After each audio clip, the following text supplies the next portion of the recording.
Hey guys, welcome to Fashion Buzz. Today we will talk about Deepika Padukone जिनको recently कल की 2 से निकाल दिया गया है या फिर ये कह दो वो खुद निकल गई हैं just because makers refused her terms and conditions that she demanded for the movie.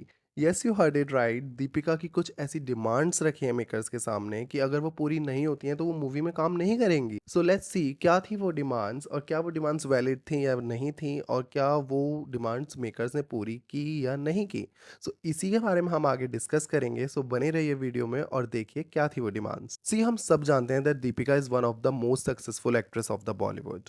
जितना बॉलीवुड और से हॉलीवुड तक में उन्होंने काम किया है वो बात अलग है कि वो हॉलीवुड में उस लेवल का सक्सेस अचीव नहीं कर पाई जो उन्होंने बॉलीवुड में किया है. अब कोई भी एक्टर अगर इतना सक्सेसफुल हो तो ऑब्वियस सी बात है किसी भी नॉर्मल एक्टर एक्ट्रेस से उसके जो टेंट्रम्स हैं, उसके जो टर्म्स एंड कंडीशंस हैं, उसकी जो डिमांड्स हैं वो ज़्यादा हो सकती हैं. डिमांड्स कुछ भी हो सकती हैं जैसे कि पर्सनल शेफ, मेरी 25 टीम मेंबर्स की टीम या फिर आपका 5 स्टार होटल में स्टे. सो लेट्स सी कि दीपिका की डिमांड्स क्या थी. तो कुछ सिमिलर सिनेरियो यहाँ दीपिका की साइड से देखने को मिला जिसमें पता चला दीपिका ने 7 to 8 आवर्स शिफ्ट की डिमांड रखी. This was her first demand. उनकी फर्स्ट डिमांड थी कि वह 7 से 8 घंटे ही काम करेंगी. सेकंड डिमांड उनकी 25% फी हाई. दैट मीन्स कल की में उन्होंने जितना पैसा लिया था उससे वो 25% ज्यादा चार्ज करेंगी कल की 2 के लिए. उनकी जो थर्ड और लास्ट डिमांड थी वो थी एकोमोडेशन इन अ 5 स्टार होटल. प्रॉब्लम यहाँ एकोमोडेशन इन 5 स्टार होटल से बिल्कुल नहीं थी क्योंकि दीपिका जिस लेवल पे है उनको 5 स्टार होटल बिना मांगे भी दिया जाता. प्रॉब्लम थी एकोमोडेशन इन अ 5 स्टार होटल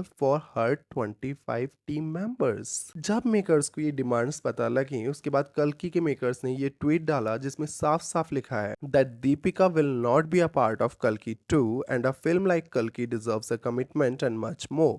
सी यहाँ पे मेकर्स ने क्लियर रीजन नहीं दिया that why Deepika will not be a part of कल्कि 2, बल्कि एक टोंट की तरह ये लगा जैसे दीपिका की तरफ से उन्हें वो कमिटमेंट नहीं मिल रही जो ये मूवी डिजर्व करती है. सी यहाँ पर कल्कि के मेकर्स का ये कहना था कि दीपिका ने सडनली 25% का फी हाइक मांगा और साथ ही साथ वो 7 से 8 घंटे ही शिफ्ट करेंगी and that was unprofessional because ये सारी चीजें पहले ही डिस्कस हो चुकी थी जब दीपिका ने कॉन्ट्रैक्ट साइन किया. एंड आफ्टर दिस दीपिका की पीआर टीम से सर्टेन आर्टिकल्स देखने को मिले जिससे दीपिका की साइड की स्टोरी का भी पता चला. एज पर दीपिका उन्हें सिर्फ एक मूवी के लिए साइन किया गया था दैट वाज कल्कि. बाद में इस मूवी को 2 पार्ट्स में डिवाइड किया गया एंड दैट वाज कल्कि 1 एंड कल्कि 2 and she was unaware of it. And set पर भी काफी टॉक्सिसिटी थी लाइक मेकर्स का एक दूसरे पे चिल्लाना, एक दूसरे पे चीजें फेंकना और एंड मोमेंट पे दीपिका की लाइंस का चेंज करना. दैट सिंपली मीन्स कि एंड मोमेंट पे दीपिका को स्क्रिप्ट दी जा रही थी. ओवरऑल सेट पे कोई प्रोफेशनल एनवायरनमेंट नहीं था क्योंकि अगर कोई भी प्रोफेशनल एनवायरनमेंट होता तो शूटिंग से काफी टाइम पहले ही एक्टर्स को स्क्रिप्ट दे दी जाती है जिससे कि एक्टर्स अपने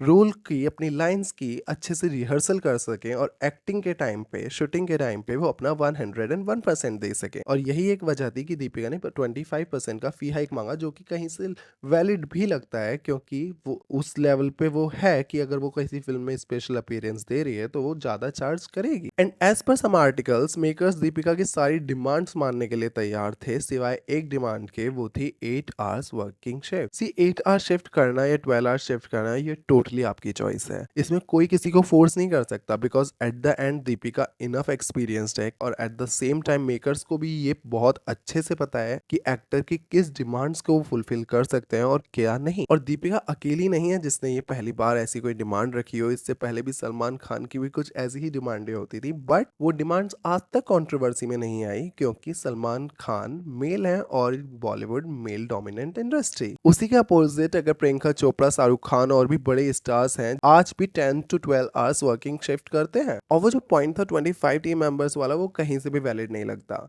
सी जितने भी 5 स्टार होटल्स होते हैं वो सब बहुत एक्सपेंसिव होते हैं क्योंकि ये मार्केट में अपना ब्रांड क्रिएट करके रखते हैं. फिर चाहे वो JW मैरियट जैसी प्रॉपर्टीज हो, ताज मुंबई जैसी हो या फिर हयात या और भी बहुत सारी प्रॉपर्टीज हैं जो 5 स्टार हैं और इनका एक दिन का चार्ज ही लाखों हजारों में होता है. सो यहाँ पे आपका ये एक्सपेक्ट करना कि मेरे साथ साथ मेरे 25 मेंबर्स की टीम को भी सेम होटल दिया जाएगा और सेम प्रॉपर्टी में ही रखा जाएगा और उसका खर्चा भी प्रोड्यूसर करेगा वो कहीं से वैलिड नहीं लगता क्योंकि आपने अपनी टीम को अपने फ़ायदे के लिए हायर किया है, वो आपके लिए काम कर रहे हैं, तो उनको जो पे करना बनता है वो आपका पे करना बनता है और मेकर्स ने आपको हायर किया है अपने फ़ायदे के लिए, तो मेकर्स का पे करना आपको बनता है। लेकिन वहाँ पे आप ये एक्सपेक्ट करो कि मैं आऊँगी और मेरे साथ मेरे टीम मेंबर्स वाले भी आएँगे और उनका खर्चा भी प्रोड्यूसर बियर करेगा, that is not at all justified. क्योंकि आज आप 25 मेंबर्स की टीम लेके आ रहे हो, कल कोई और एक्टर एक्ट्रेस 40 मेंबर 50 मेंबर की टीम लेके आएगा और उनको सेम होटल चाहिएगा, that is not at all valid. और so what do you think कि दीपिका की जो डिमांड्स थी वो वैलिड थी या इनवैलिड थी? Please let me know in the comments and don't forget to share, subscribe and comment, and I love you, bye bye, take care, see you.